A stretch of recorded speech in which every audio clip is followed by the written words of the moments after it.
Graças a Deus, nós vamos hoje para a parte 72 da nossa série de mensagens. Está escrito no boletim 71, mas isso está errado. É 72. E o título de nossa mensagem hoje é O Apocalipse segundo João Batista. O Apocalipse segundo João Batista. Nós vamos ler Mateus capítulo 11. E depois nós vamos para o livro do profeta Malaquias, que é um livro em que a pessoa de João Batista foi profetizada. E hoje, se Deus quiser, será o nosso último sermão sobre Malaquias. Eu vou pedir aos responsáveis pelo canal do YouTube para fazer um playlist só com os sermões em Malaquias, caso vocês queiram ver lá, tá bom? Então, Mateus capítulo 11, versos 7 a 15. Eu estou falando agora para não esquecer depois.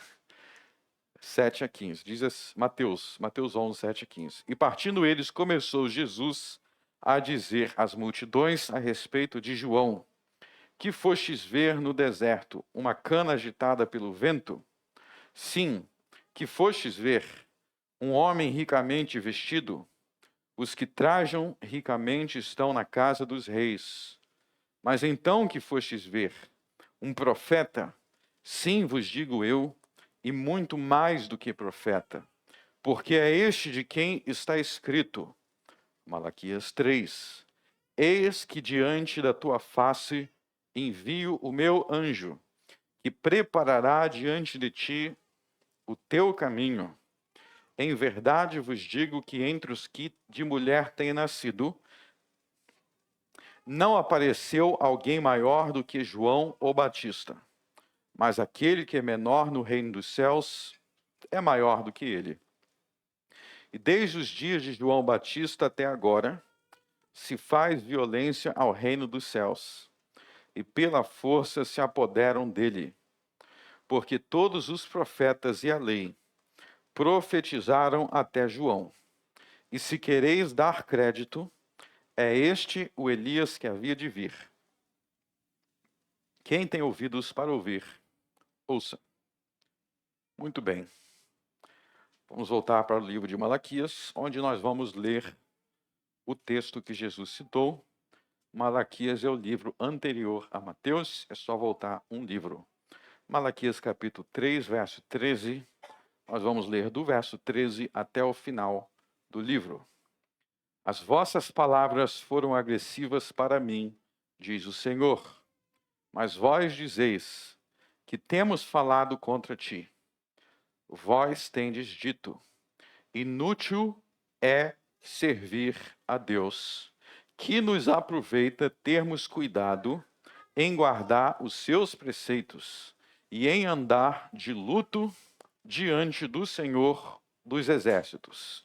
Ora, pois, nós reputamos por bem-aventurados os soberbos. Também os que cometem impiedade são edificados. Sim, eles tentam a Deus e escapam. Então aqueles que temeram ao Senhor falaram frequentemente um ao outro. E o Senhor atentou e ouviu. E um memorial foi escrito diante dele, para os que temeram o Senhor e para os que se lembraram do seu nome. E eles serão meus, diz o Senhor dos Exércitos. Naquele dia serão para mim joias. Poupá-los-ei como um homem poupa a seu filho que o serve. Então voltareis e vereis a diferença entre o justo e o ímpio, entre o que serve a Deus e o que não serve.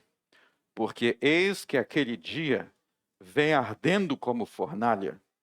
Todos os soberbos e todos os que cometem impiedade serão como a palha.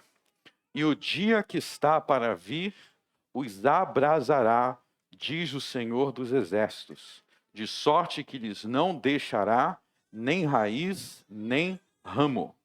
Mas para vós, os que temeis o meu nome, nascerá o sol da justiça, e cura trará nas suas asas, e saireis e saltareis como bezerros da estrebaria, e pisareis os ímpios, porque se farão cinza debaixo das plantas de vossos pés, naquele dia que estou preparando, diz o Senhor dos Exércitos.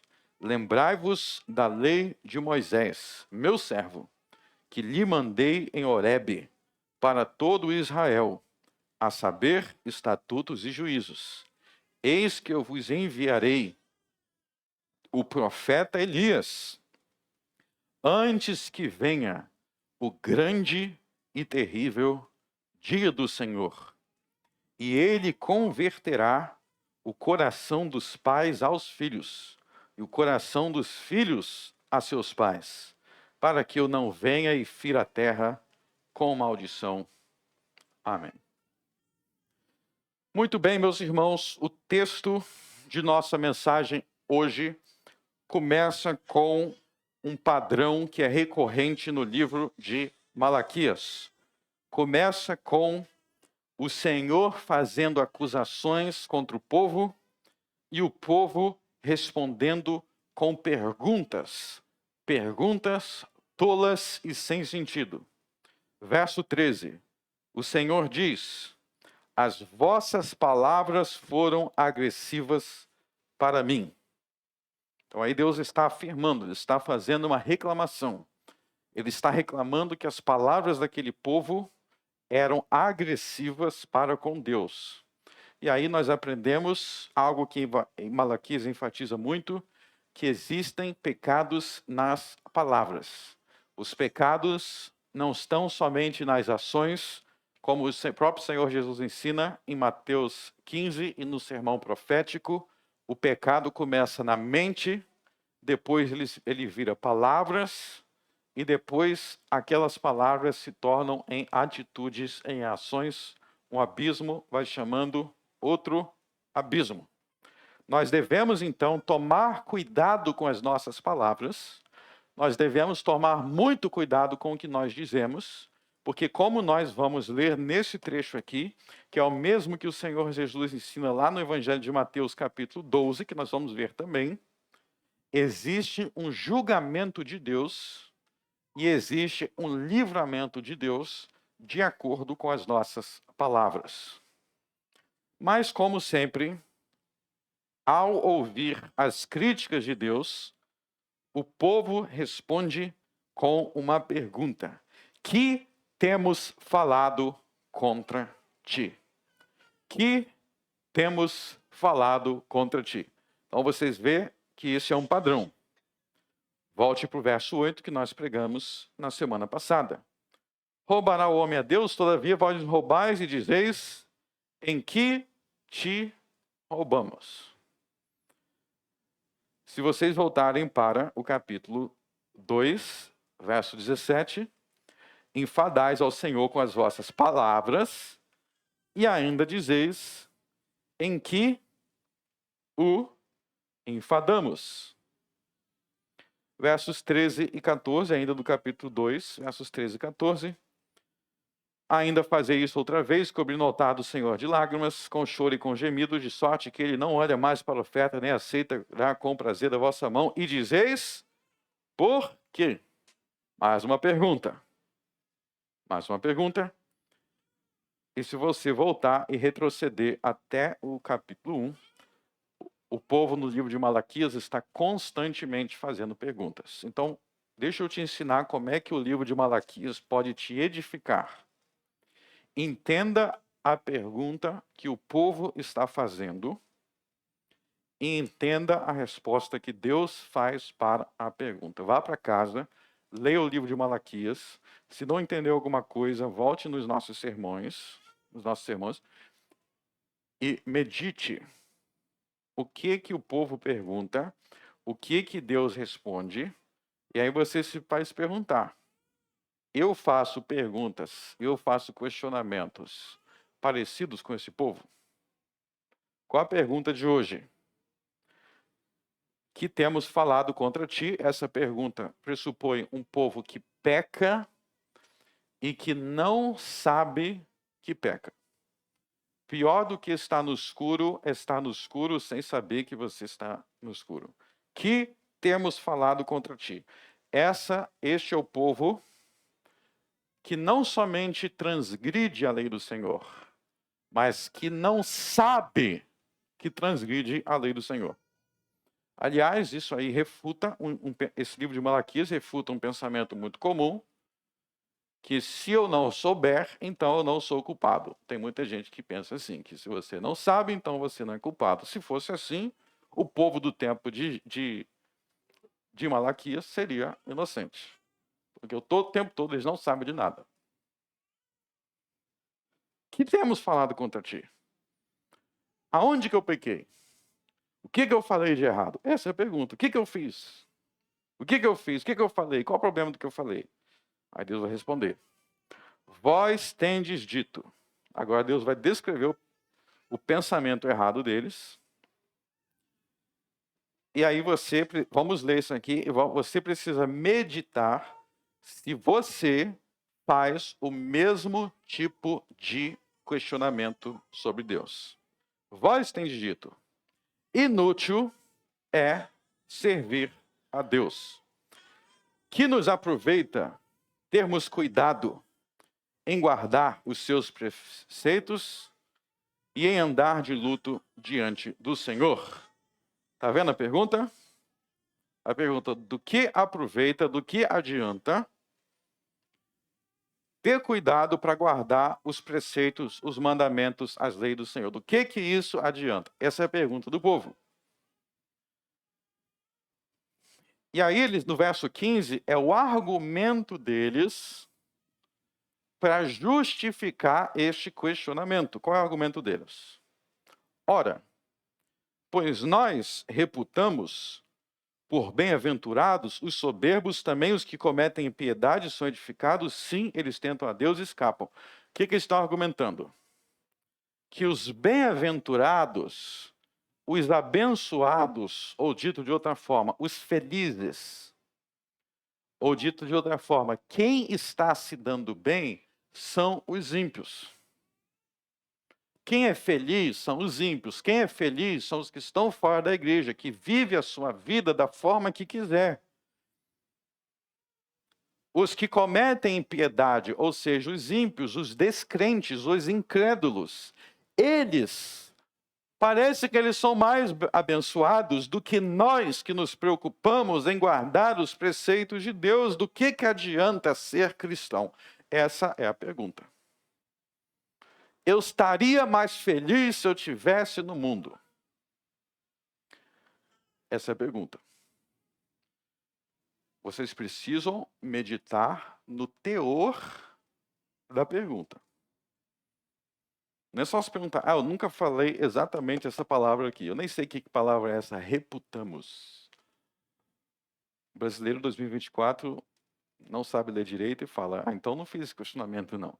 Você tem que prestar atenção no significado. Nós consideramos bem-aventurados, abençoados, felizes, se dão bem, os soberbos, os ímpios, os que não creem em Deus, os que não se preocupam com o mandamento de Deus. Aliás, presta atenção no verso 14, como que eles descrevem servir a Deus. Eles dizem que servir a Deus, no verso 14, é andar de luto. Está vendo como eles tratam servir a Deus com... Por que eles estão chamando servir a Deus de andar de luto? Veja que guardar os seus preceitos é andar de luto. Que eles estão dizendo que servir a Deus é uma vida triste. É uma vida de morte. Eu não vivo. Eu quero viver, quero ser feliz. E servir a Deus é muito triste. Esse é o pensamento de um louco. Esse é o pensamento de um ingrato. Deixa eu mostrar para vocês essa mesma pergunta de outra forma, para vocês entenderem o grau da loucura. Abra no livro de Números.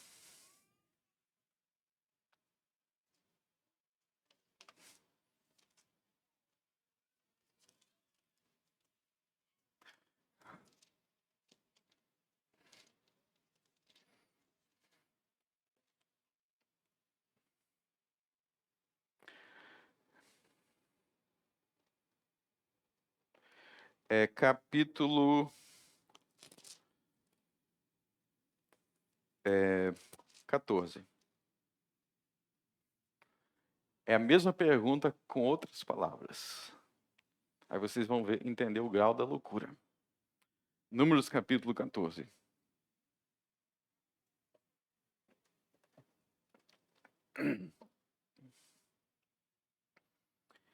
Então toda a congregação levantou a sua voz e o povo chorou naquela noite. Só para contextualizar, por que o povo está chorando? Porque eles estavam aí na porta da terra prometida, e aí os espias perceberam que o povo que morava na terra prometida era muito alto. Era um povo grande, forte. Aí eles já começaram a desesperar e começaram a falar, não vai dar nada certo, vai dar tudo errado, não vamos entrar em terra prometida nenhuma, vamos começar a chorar, passar a noite chorando. Eu já falei aqui, né, que chorar não quer dizer que é algo bom. Você pode estar chorando porque você é ímpio. Agora, olha só o que eles vão falar no verso 2. E todos os filhos de Israel murmuraram contra Moisés e contra Arão, e toda a congregação lhes disse: quem dera tivéssemos morrido na terra do Egito, ou quem dera tivéssemos morrido nesse deserto. Que pesado, hein? Nós não vamos ler o capítulo inteiro, mas essa reclamação aí, ela repete várias vezes ao longo do livro de Números, inclusive nos versos 3 e 4, eles vão planejar voltar. Olha só a última pergunta, verso 13. Não nos seria melhor voltarmos ao Egito? Então, essas reclamações aí se repete várias vezes no livro de Números. Tem uma vez que eles falam assim, ó, pelo menos no Egito a gente tinha cebola e tinha uma panela de carne. Pelo menos a gente tinha cebola e panela de carne. Qual é o teor desses questionamentos? Saudades de quando eles não serviam a Deus. Saudades de quando eles não precisavam ter fé. Aí você pergunta, peraí, mas nessa época aí que eles não precisavam ter fé, que não precisavam servir a Deus, igual Moisés estava ensinando, o Egito, eles não eram escravos, eles não sofriam tanto, o faraó até tentou matar os filhos dos israelitas. São saudade de quê? Estão com saudade de quê? Eu queria entender que saudade é essa do Egito, a ponto, ele chega a um ponto aqui, em vários momentos, na verdade, de querer matar Moisés. E dizer, não era melhor quando a gente estava lá do lado da nossa panela de carne com cebola? Então você vai lendo Números, você vai lendo Êxodo, você não vai entendendo que cabeça doida é essa. Pois é a sua cabeça quando você fica com saudades do mundo. Ah, mas pelo menos lá no mundo eu podia encher o meu pulmão de fumaça sendo enviciado em 2 maços de cigarro por dia. Que vida maravilhosa. Tem gente que pensa assim. Pelo menos no mundo eu podia entupir minha cabeça de lixo, de porcaria e conviver bêbado com meus parentes falsos. Mas isso é viver a vida feliz. É melhor do que estar na igreja com o Senhor querendo me libertar e me santificar. É a mesma pergunta aqui. É a mesma pergunta. Que saudades de quando a gente era escravo todo dia tomando chicotada nas costas. Não era maravilhoso? Não é melhor do que ficar aqui tendo que ser livre, próspero e feliz? Saudades do Egito. Esse é a cabeça de um tolo que ama o tempo em que rolava na lama, que era escravizado por demônios. O que é o Egito? Espiritualmente falando, o que é o Egito? É a escravidão a Satanás. E tudo aquilo que Satanás causa na vida das pessoas. Tudo aquilo que predomina quando Satanás é o rei daquela casa, quando ele manda naquelas pessoas, isso é o Egito. Então, voltando para Malaquias.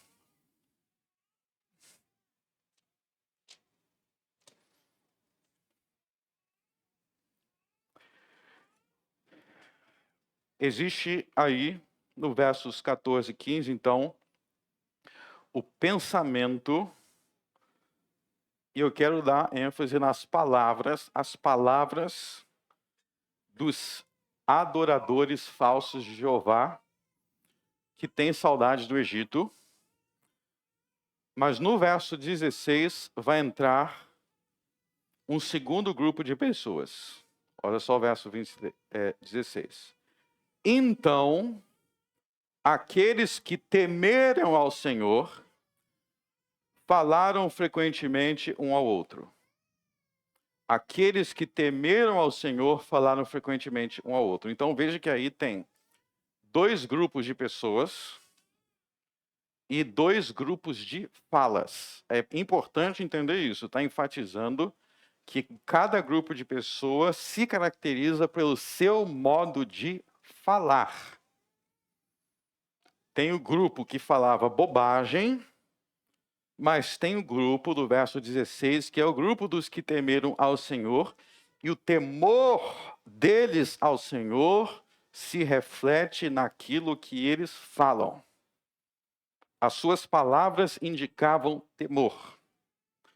E aí olha só o que Deus vai dizer sobre eles.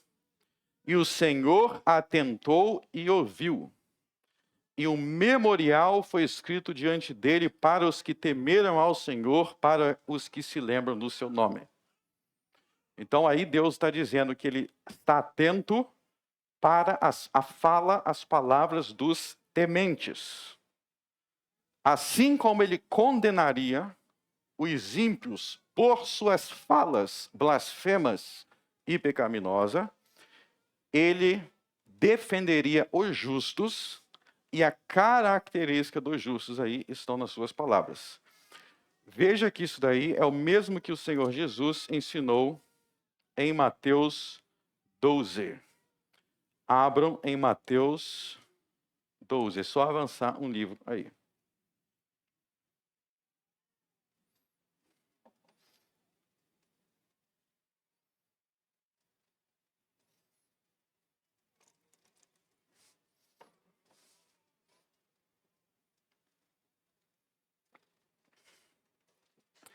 Vamos ler os versos 34 ao 37. Raça de víboras. Na verdade, vamos ler a partir do verso 33, tá? Ou fazer a árvore boa e o seu fruto bom, ou fazer a árvore mau e o seu fruto mau, porque pelo seu fruto se conhece a árvore. Então existe aí uma parábola sobre a árvore. Existe uma árvore boa, existe uma árvore má, e pelo seu fruto se conhece a árvore. Agora vamos entender o significado da parábola. Raça de víboras, como podeis vós dizer coisas boas, sendo maus?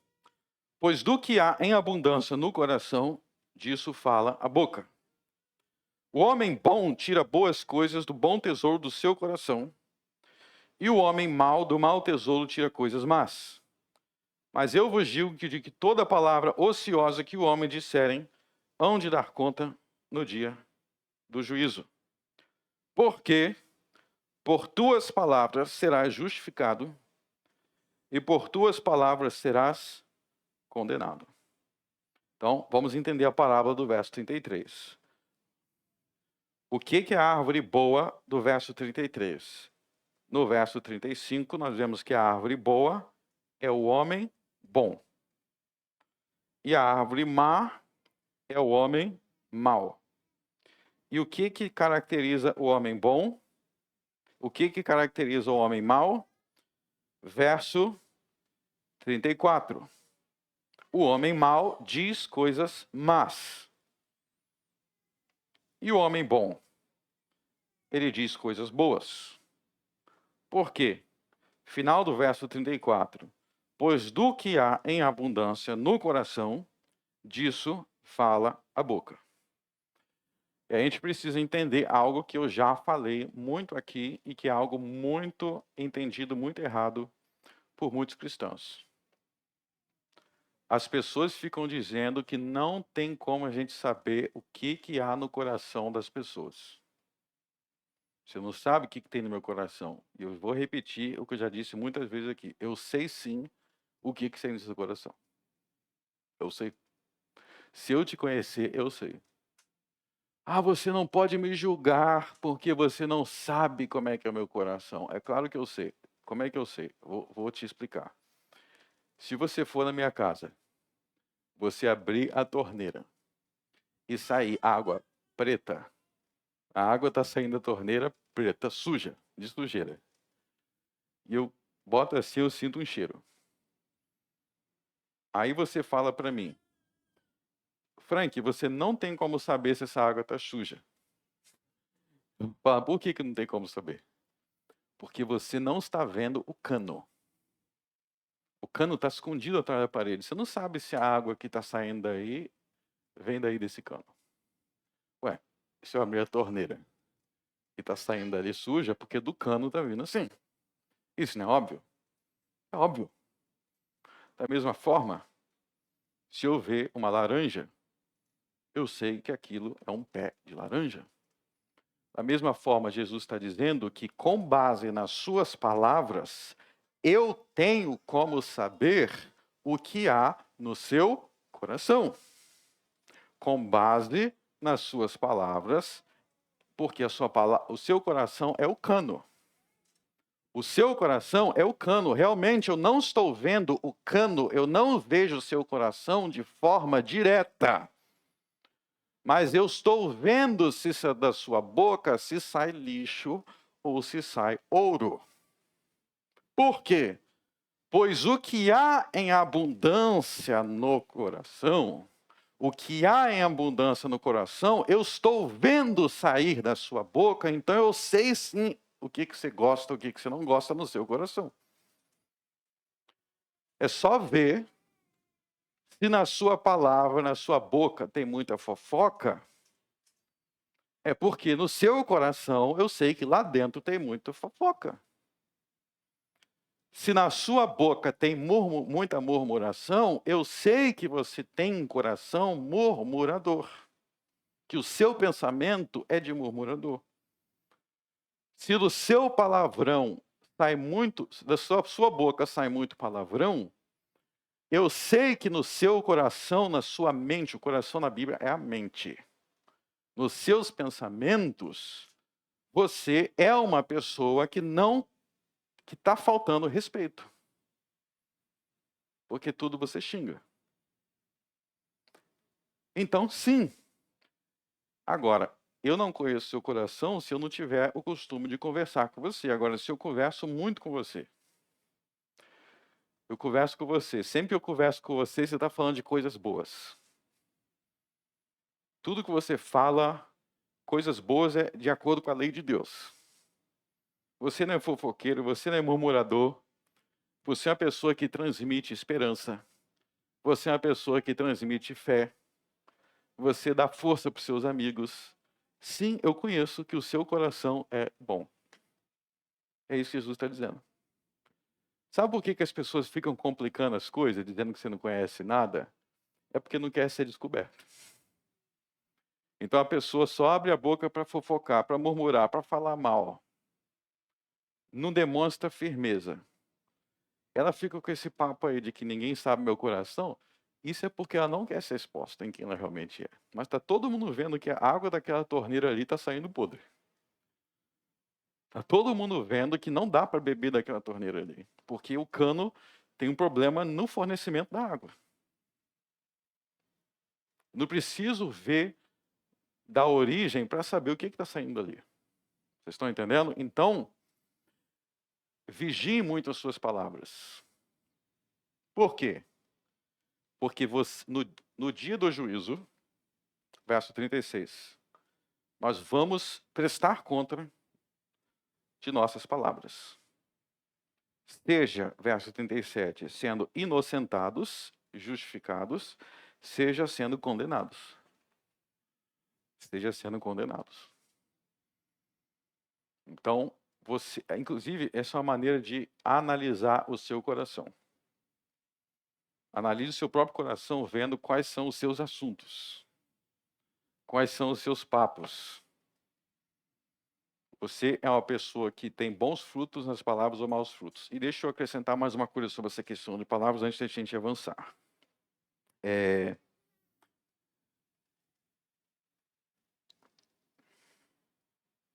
o seguinte. Palavras boas ou palavras más, o que define é a lei de Deus. Tem gente que acha que palavra boa é que você sempre tem que falar como se você fosse um dos ursinhos carinhosos. Já viram aquele desenho, os ursinhos carinhosos? Né? E às vezes não. Às vezes você ser um ursinho carinhoso é pecado. Por exemplo, se você vier conversar comigo e você claramente é uma pessoa falsa, manipuladora, que não respeita a sua família, que não respeita seus colegas de trabalho, que é adúltero, se eu falar com você dizendo, é assim mesmo,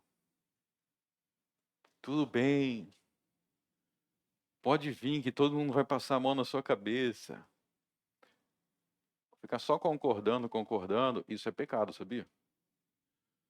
Porque quando os fariseus foram ser batizados por João Batista chamou os fariseus de raça de víboras. Chamou de raça de víboras. Hoje, por muito menos, as pessoas se estressam. Se você chamar de bobo, já fica todo sentido. O povo está muito sensível. Por que Jesus estava chamando os fariseus de raça? Jesus também chamou. João Batista e Jesus chamaram. Porque eram pessoas muito perversas. Eram pessoas no alvo da maldade. Não pense que João Batista saía chamando qualquer um de raça de víboras, que ele é mal educado, nada disso. João Batista e Jesus eram pessoas muito educadas. Mas quando eles iam lidar com pessoas muito más, muito perversas, eles tinham que ser duros. Eles tinham que ser duro com o pecado. Porque ser duro com o pecado é ser amoroso. Se você falar assim, não, eu estou traindo meu marido, eu estou traindo minha esposa. Eu falei, é assim mesmo, é porque ela não estava fazendo feijão do jeito que você gosta, né? Eu já vi essas coisas assim. Já vi. Fiz isso, aquilo, aprontei, porque ela não cozinhava do jeito que eu gostava. Estou falando sério, eu já ouvi isso. Tá? Se eu não pegar pesado com uma pessoa assim, que fica cometendo coisas tão cruéis, eu vou falar, toma jeito, se arrependa, e dependendo da situação, chamar de raça de víbora também, dependendo do grau, eu vou estar fazendo mal para essa pessoa. Eu vou estar fazendo mal porque essa pessoa precisa entender o grau da doença dela. Se uma pessoa disser assim, eu tenho câncer, eu estou com câncer. É? Toma um Dorflex, tá tranquilo. Se o médico falar, toma um Dorflex para alguém de câncer, ele está praticamente dizendo, se mata, né? Se mata. É a mesma coisa de alguém com pecado muito profundo e você tratar aquilo ali como se fosse uma coisa leve. Então, a gente precisa entender que pecados com a língua não são leves. Você ofender alguém, no sentido fazer alguém se sentir um lixo, se fazer alguém se sentir, são pecados com as palavras. Isso demonstra um coração pervertido que tem as pessoas como inferior. Entenda que não é leve essas coisas. Por isso que ele diz, de toda palavra ociosa que os homens disserem, hão de dar conta no dia do juízo. Só lembrando de algo do juízo, a gente vai entrar nesse juízo agora. Juízo na Bíblia não é só o juízo final. Então, as pessoas que às vezes acham que juízo é só o juízo final no fim do mundo. Ao longo da Bíblia, existem vários juízos. Então, tem juízo de Deus contra o Egito, Jesus julgou Sodoma e Gomorra, Jesus julgou a Babilônia. A gente leu aqui na leitura do Velho Testamento, quando Deus julgou a Síria. Quer dizer, Deus julgou Israel, Samaria, por meio da Síria. Então, nós somos julgados, inclusive, Apocalipse 2:3 diz que você é julgado toda vez que você vem no culto. Você é julgado. 1 Coríntios 11, por isso há entre vós muito fracos e doentes. Profanação da ceia do Senhor causa julgamento. 1 Coríntios 11, Apocalipse 2:3. Ou se você ouvir uma palavra... Julgamento não é só negativo, tá? Julgamento não é só negativo, porque você é julgado, olha só o verso 36. Você pode ser justificado. Por isso que vir para o culto é bênção, porque você aqui é julgado, ser julgado é bênção. Deus te julga, ele encontra palavras boas na sua boca, ele encontra um coração cheio de fé e ele te enche de bênçãos ao longo da semana. Não pense que o julgamento é inevitável. Nós somos julgados em várias circunstâncias da vida. O que nós precisamos saber é se nós vamos ser julgados e abençoados, ou se Deus só vai encontrar mais obras em nós e vai nos castigar. Por tuas palavras serás justificado e por tuas palavras serás condenado, verso 37. Agora volta em Malaquias 13. 13 não, 3. Então, esse é o teor do verso 14 e 15, são os que seriam condenados, porque eles tinham palavras perversas na boca, murmurando contra Deus. O versos 16 são os que seriam, por suas palavras, justificados. E aí, no verso 17, ele vai falar de uma recompensa que esses justos receberiam. E eles serão meus, diz o Senhor dos Exércitos. Naquele dia serão para mim joias, poupá-los-ei, como o homem poupa a seu filho que o serve. Então voltareis a ver e vereis a diferença entre o justo e o ímpio, entre o que serve a Deus e o que não o serve. Então, percebam que no verso 17 ele fala sobre aquele dia. Está vendo aí no verso 17? Naquele dia. Agora pulem para o capítulo 4. Aquele dia. Depois do ponto e vírgula no verso 1 do capítulo 4. O dia. Depois no verso 3 do capítulo 4. Naquele dia. Depois no verso 5. O grande e terrível dia do Senhor. Então veja que desde o capítulo 3 até o capítulo 4, ele fala repetidas vezes de um determinado dia. E a pergunta aqui é: que dia é esse? Que dia é esse? E a resposta é o dia do julgamento do Apocalipse. Então, esses dois capítulos aqui, eles estão profetizando a mesma coisa que o Apocalipse profetiza. Aí você vai falar assim, então, está profetizando sobre o fim do mundo, né? Não. Na verdade, a maior parte do livro do Apocalipse não é sobre o fim do mundo. 95% do Apocalipse não fala do fim do mundo. Isso é um erro. O Apocalipse fala do fim do mundo em 2 capítulos. Então, eu vou fazer um resumo aqui do livro do Apocalipse para vocês entenderem que Malaquias, que é o último livro do Velho Testamento, termina parecido com o Apocalipse. Deixa eu dar um resumo para vocês, tá? E abram a cabeça para enxergar as coisas talvez de uma forma diferente do que vocês já viram. Muito bem, o Apocalipse começa dizendo lá, no primeiro verso, que aquelas coisas ali iriam acontecer em breve. Ele diz as coisas que brevemente deveriam acontecer. Brevemente significa brevemente. Significa logo, significa rápido, significa brevemente. Aí pessoas falam assim, o Apocalipse é um livro complexo de entender, muito difícil de entender, então esquece esse livro. Em primeiro lugar, se fosse para esquecer, por que Deus colocou esse livro na Bíblia? Em segundo lugar, existe uma regra de interpretação bíblica que é o seguinte, a Bíblia interpreta a própria Bíblia. Repita comigo, a Bíblia interpreta a própria Bíblia.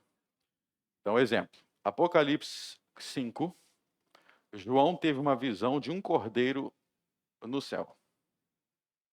Esse cordeiro é um símbolo. Ele viu um cordeiro no céu. O que esse cordeiro no céu representa? Tem duas maneiras de descobrir. Maneira número 1 se chama achismo. Você vai dizer o que acha da sua própria cabeça. Essa maneira está errada. Então, no achismo, muita gente acha muita coisa do Apocalipse. Vê até helicóptero, tanque de guerra, tá tudo lá. Avião, né? Já encontraram as torres gêmeas em Daniel. Quando caiu as torres gêmeas lá em Nova York, encontraram até no livro de Daniel. Isso se chama achismo. Qual a maneira correta de interpretar? A Bíblia interpreta a própria Bíblia. Então, lá no início do Evangelho de João, o que João Batista diz sobre Jesus? Eis o Cordeiro de Deus que tira o pecado do mundo. Foi isso que João Batista falou. Então, quando você vê o Cordeiro de Deus lá no Apocalipse, se você comparar com a própria Bíblia, você vai entender que o Cordeiro representa Jesus. Muito bem. Esse é o mais fácil, né? Eu comecei com o mais fácil. Agora vamos para algumas coisas que eu vou mostrar que não é difícil também. No Apocalipse existe a besta. No Apocalipse existe a besta. Quem é a besta? Bom, o próprio livro de Apocalipse diz. Abra o Apocalipse 17.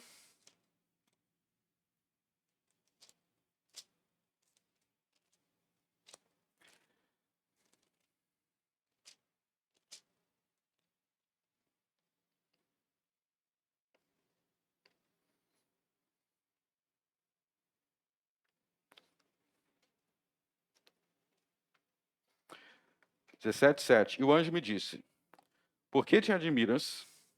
Eu te direi o mistério da mulher e da besta que atrás, a qual tem 7 cabeças e 10 chifres. Vocês estão vendo que ele está dizendo, eu vou te explicar. Quem não entende Apocalipse é porque não aceita a explicação do anjo. Eu vou te explicar. A besta que viste foi e já não é, e há de subir ao abismo. Pulem para o verso 9. Aqui o sentido que tem sabedoria. As 7 cabeças são 7 montes, sobre os quais a mulher está assentada. E também são 7 reis. 5 já caíram, e um já é, e o outro ainda não é vindo, e quando vier convém que dure um pouco de tempo. Então, está vendo que ele diz que as cabeças da besta, a besta tem 7 cabeças, as cabeças da besta são 7 reis. Agora preste atenção no verbo. Você está vendo que o verbo no verso 10 está no presente. Presente do indicativo. E são. Ele não diz e serão. Qual é a diferença entre são e serão? Serão é futuro. São é presente. E são 7 reis. O anjo está explicando para o apóstolo João que não vivia em 2024. O apóstolo João vivia no 1º século. Ele está dizendo, João, existem 7 reis no nosso tempo, eles são a cabeça da besta. Inclusive, 5 já caíram. Então, não só existia no tempo dele, mas 5 desses reis já tinham até morrido. E um está reinando agora. E tem o 7º que ainda vai vir. Está vendo no verso 9 que as 7 cabeças estão 7 montes, sobre os quais a mulher está assentada. E no verso 18, e a mulher que viste a grande cidade que reina sobre os reis da terra.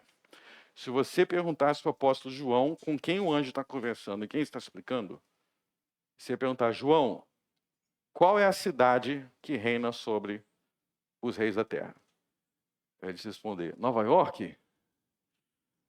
Não, ele ia te responder, Roma. Porque ele estava no 1º século. E mais, a cidade de Roma, até o dia de hoje, é cercada por 7 montes. Então ele está dizendo, tem 7 montes, reina sobre todos os reis da terra. No tempo dele, qual era a cidade cercada por 7 montes que reinava sobre todos os reis da terra? Roma. E as cabeças, então, são os reis de Roma do tempo do apóstolo João. Logo, a besta era o Império Romano. A besta era o Império Romano. Está aqui. Pergunta. Quando Jesus foi morto, teve que entregar Jesus para quem? Para Pôncio Pilatos. Pôncio Pilatos fazia parte, estava em Israel. Mas Pôncio Pilatos governava em nome de quem? De Roma. Por quê? Porque quem mandava no mundo era o Império Romano. Pronto, agora eu vou te explicar o que é o Apocalipse, tá? Em primeiro lugar, Apocalipse do capítulo 1 até a metade do capítulo 20 já se cumpriu e já se cumpriu há muitos séculos. O Apocalipse não é esses trechos sobre o fim do mundo, é sobre a história no tempo do apóstolo João. Então, no Apocalipse, do capítulo 1 e 11, Apocalipse capítulo 1, 11, até o 11, é uma profecia sobre a destruição de Israel.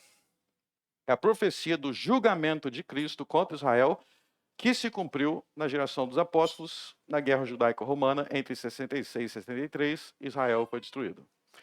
Apocalipse 12, até a metade do capítulo 20, é o juízo de Cristo contra o Império Romano.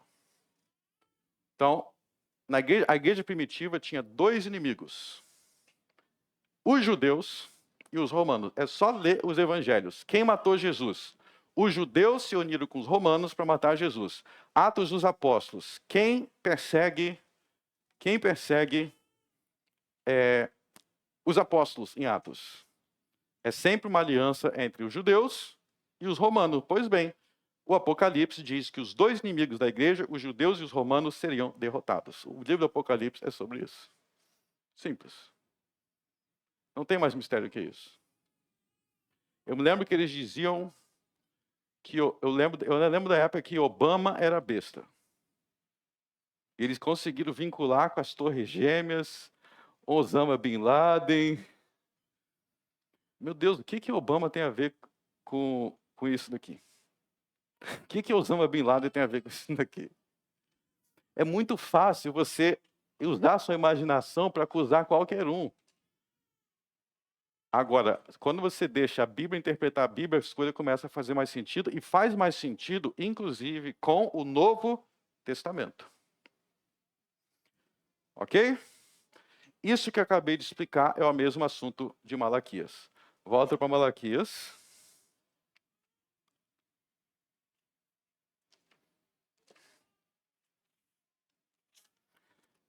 Malaquias.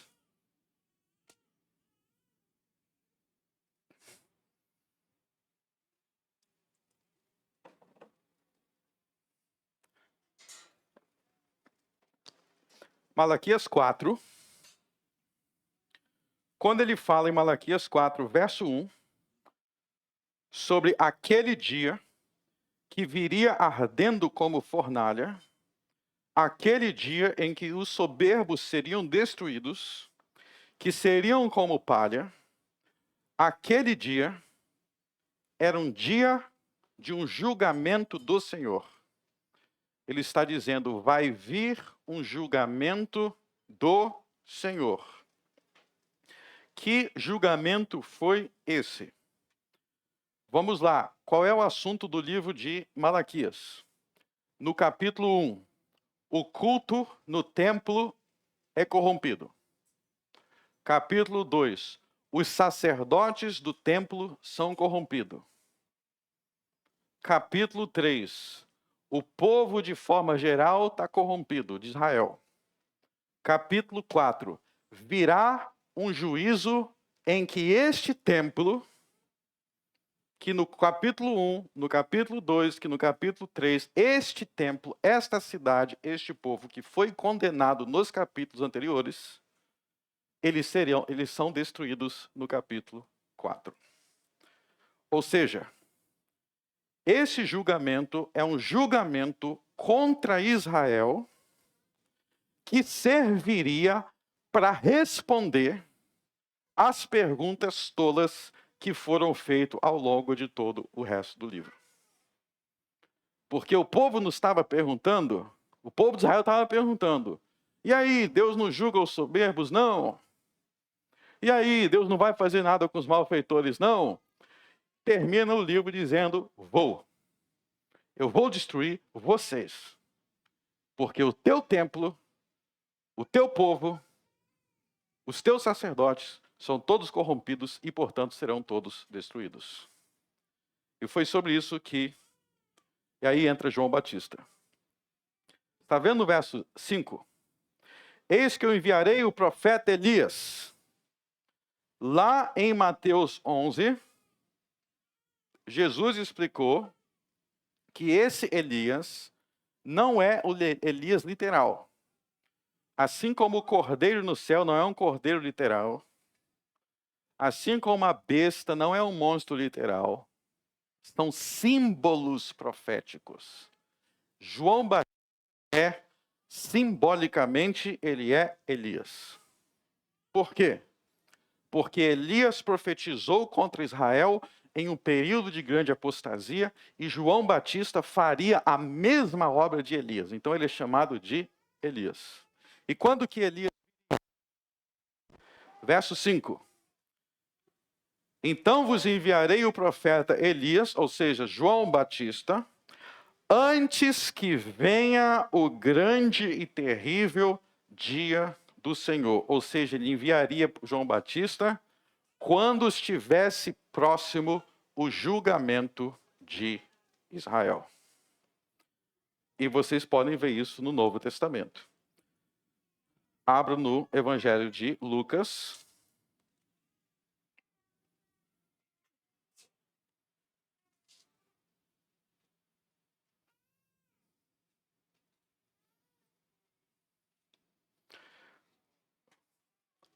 Capítulo 3, verso 8.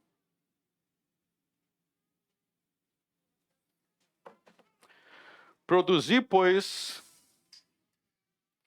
Na verdade, verso 7. Dizia, pois, João à multidão que saía para ser batizado por ele: raça de víboras, quem vos ensinou a fugir da ira que está para vir? Está vendo que João Batista está falando de uma ira que está para vir. Está para vir quer dizer está prestes a vir. Produzi, pois, frutos dignos de arrependimento, e não comeceis a dizer a vós mesmos: temos por Abraão por pai, porque eu vos digo que até dessas pedras pode Deus suscitar filhos de Abraão. Vamos ler o início do verso 9 até o ponto, vírgula, vamos ler junto. E também já está posto o machado à raiz das árvores. O que quer dizer que já está posto o machado à raiz das árvores? Já está pertinho de cortar aquela árvore. Está perto. Não é 2000 anos depois. Está perto. Qual era a árvore que seria cortada? Abra em Lucas 19. Continue aí, Lucas 19.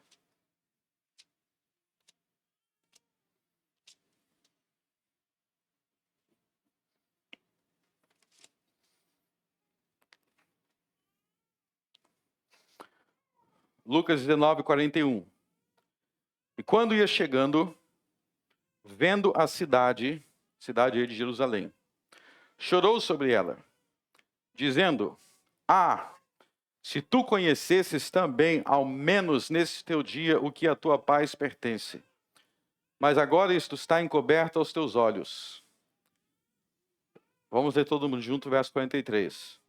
Porque dias virão sobre ti, em que os teus inimigos te cercarão de trincheiras e te sitiarão e te estreitarão de todos os lados, e derrubarão a ti e aos teus filhos que dentro de ti estiveram, e não deixarão em ti pedra sobre pedra, porque não conheceste o tempo da tua visitação. Então aí ele profetiza que Jerusalém seria completamente destruído e não ficaria pedra sobre pedra. Agora vamos para o capítulo 21.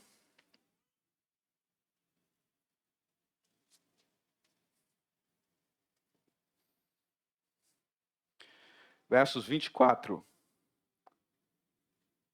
Não, vamos ler a partir do verso 20. Mas quando virdes Jerusalém cercada de exércitos, sabei então que é chegada a sua desolação. Está vendo que está falando da desolação de Jerusalém. Então, os que estiverem na Judéia fujam para os montes, os que estiverem no meio dela saiam, os que nos campos não entrem nela, porque dias de vingança são estes, para que se cumpram todas as coisas que estão escritas. Então, essa vingança de Jerusalém estava escrita. Escrita onde? Em muitos lugares, incluindo o profeta Malaquias. Verso 23. Mas ai das grávidas das que criarem naqueles dias, porque haverá grande aperto na terra e ira sobre o mundo inteiro? Não, sobre este povo. E cairão ao fio da espada, e para todas as nações serão levados cativos, e Jerusalém será pisada pelos gentios, etc. Eu quero que você observe o seguinte. Vocês já viram o povo falando assim, ai das grávidas e das que criarem naqueles dias? Aí você talvez ficava imaginando há algum tempo, quando que vai ser isso, meu Deus? Ai das grávidas. Tem alguma grávida aqui? Graças a Deus esse tempo já passou. Você viu aí que é o tempo da destruição de Jerusalém. Agora veja que na destruição de Jerusalém, no verso 21, existe um grupo de pessoas que iriam fugir. Esse grupo de pessoas que iriam fugir seriam os discípulos de Jesus com quem ele estava falando. Está vendo que tem um grupo que foge? Então, os que estiverem na Judéia, fujam para os montes. Por que que eles iriam fugir? Aliás, uma das evidências de que isso aqui não é sobre o fim do mundo, é porque no fim do mundo você não vai poder fugir para lugar nenhum. Isso aqui não é o fim do mundo, é o fim de Israel. Ele está falando por fugir. Quem iria fugir? Os discípulos de Jesus. Vamos ver esse grupo de pessoas em Malaquias. Volte em Malaquias.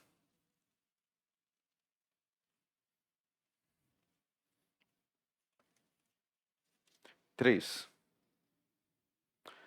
Está vendo no verso 17? Que tem um grupo de pessoas que seriam poupados naquele dia. E eles serão meus, diz o Senhor, naquele dia, ou seja, no dia da destruição de Jerusalém, no dia do julgamento de Israel, os justos seriam poupados porque eles seguiriam a ordem de Jesus para fugir.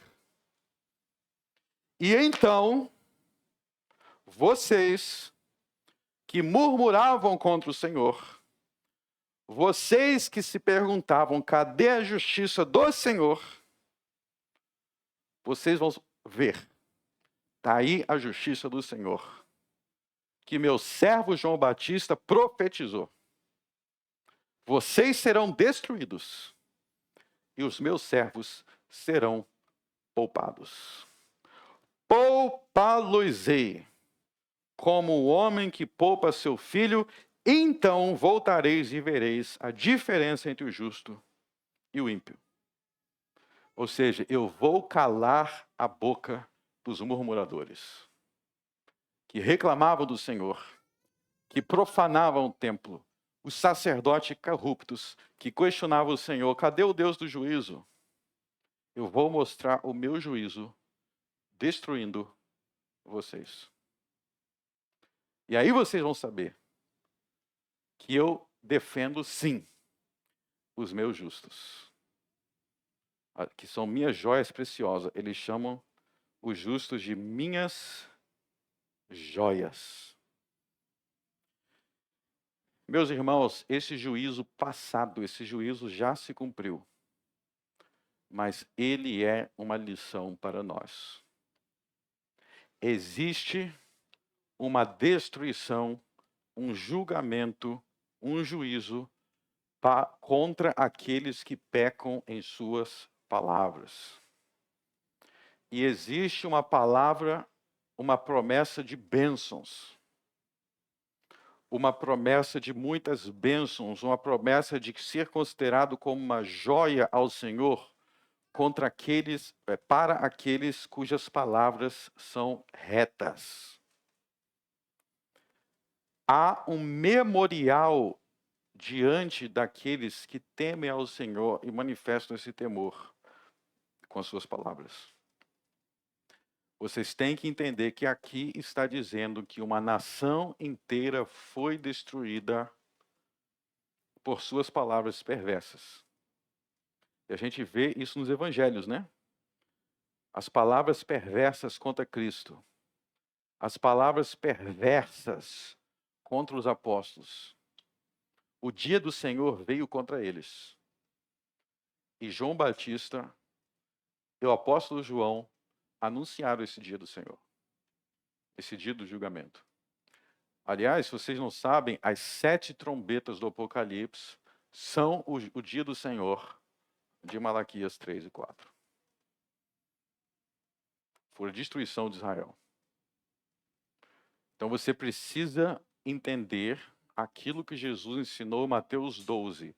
Existe uma relação entre o que você fala e o que você colhe. Mude as tuas palavras. E para finalizar, como é que você muda o seu jeito de falar? Como é que você muda deixa de ser murmurador? Como é que você muda isso? Jesus falou. Não tem como você mudar as suas palavras diretamente. Para você mudar o seu falar, você vai precisar mudar o seu pensar. Porque o coração, a boca fala do que há em abundância no seu coração. Você fala coisa doida porque você tem a cabeça doida. Você fala coisas sábias porque o seu coração é sábio. Por isso que eu não aceito ver qualquer coisa, porque eu não quero contaminar a minha cabeça, que é o meu coração, para não contaminar as minhas palavras. Porque eu sei que eu sou julgado de acordo com o que eu falo. Se você me falar uma coisa, eu responder com incredulidade, eu te dar uma palavra de incredulidade, eu te dar uma palavra de desespero, desânimo, de maldade, eu vou colher os frutos daquilo que eu falei. Agora, se você falar alguma coisa, eu te dar fé, eu te dar esperança, eu te der amor, eu vou colher isso também. Como colheu os justos de Israel no ano de 66, quando Cristo veio com as nuvens, eles foram poupados pelo Senhor. Esse não foi o último juízo da história. E haverá o juízo final, onde Cristo virá. Quando que ele vai vir? Não sei. Mas ele virá para julgar os vivos e os mortos. Então, firme hoje um compromisso com você mesmo aí. Eu quero mudar meu jeito de pensar, para eu mudar o meu jeito de falar, e aí eu vou colher os frutos da boa árvore. Não fica com seu coração mau, porque o coração mau produz palavras maus. Veio o dia do Senhor contra eles. Eu falei que ia terminar, mas eu preciso comentar o verso 6. Malaquias 4:6. E ele converterá o coração dos pais aos filhos, e o coração dos filhos a seus pais, que isso significa? Qual o princípio básico de interpretação mesmo? A Bíblia interpreta a própria Bíblia. Por que está falando de pais se convertendo aos filhos e filhos aos pais? Vocês lembram do problema em Malaquias 2? Que os homens estavam se casando com mulheres pagãs, e aí seus filhos estavam se esquecendo do Senhor? Pois bem, esse é o assunto que João Batista veio também tratar. Vocês viram que João Batista veio tratar dos assuntos de Malaquias. Ou seja, um homem verdadeiramente crente, verdadeiramente fiel ao Senhor, uma das suas características é que ele ama de verdade os seus filhos. E ele se esforça para fazer os seus filhos conhecer ao Senhor. O apóstolo João disse: meus filhinhos, não ameis de boca, ameis de obras. Você é um fiel ao Senhor, você mostra isso, não quando você é igual ao povo de Malaquias 2, que não se importava quando seus filhos se desviavam para outros deuses, por isso que não se importavam em se casar com mulheres que não adoravam o Deus verdadeiro. Você se importa em fazer seu filho servir ao Senhor. Esse é o Deus de João Batista. Esse é o Apocalipse, segundo Malaquias. Mas, pastor, qual parte do Apocalipse vai se cumprir ainda? Apocalipse 20, o juízo final, a vinda de Cristo para o juízo final, o novo céu e a nova terra. Só isso. Vamos orar. Senhor nosso Deus, nosso Pai, graças te damos por nos ensinar através do teu servo, João Batista. Nós não queremos ser, Senhor, como aquela geração que foi destruída, aquela geração que não restou nem raiz, nem ramo, porque o dia do Senhor veio contra eles e os destruiu completamente. Queremos ser aquele, Senhor, ao quem o Senhor diz que são suas joias, a quem tu dizes que nascerá o sol da justiça, que para nós nasça o sol da justiça, Jesus Cristo, como verdadeiros filhos de Deus, com palavras cheias de coisas boas. No nome de Cristo eu oro. Amém.